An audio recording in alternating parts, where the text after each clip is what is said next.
आपल्या जीवनातून गेलेल्या गोष्टींचा विचार करण्यापेक्षा आलेल्या गोष्टी स्वीकारत गेलं की आयुष्य सोपं होत जातं.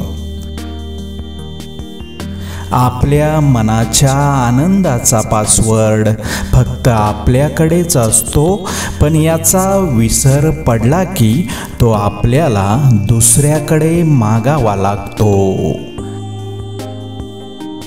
संकट हा जगातील असा जादूगार आहे जो एका क्षणात आपले कोण व परके कोण हे दाखवून देतो. भूतकाळ कधीच परत येत नाही, पण भूतकाळातील लोकांचे वर्तन नेहमीच लक्षात राहते. जीवनात विचार आणि वर्तन दोन्ही खूप महत्त्वाचे आहेत.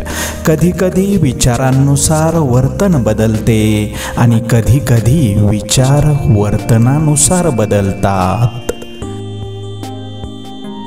आपल्याला एखादं नातं मनापासून शेवटपर्यंत टिकवून ठेवायचं असेल तर कधीकधी दिसून न दिसल्यासारखं, ऐकूनही न ऐकल्यासारखं आणि बोलता येत असूनही मुक्यासारखं राहावं लागतं. कारण नातं तोडणं खूप सोपं असतं, मात्र जोडणं वा जोडून ठेवणं तितकंच कठीण असतं.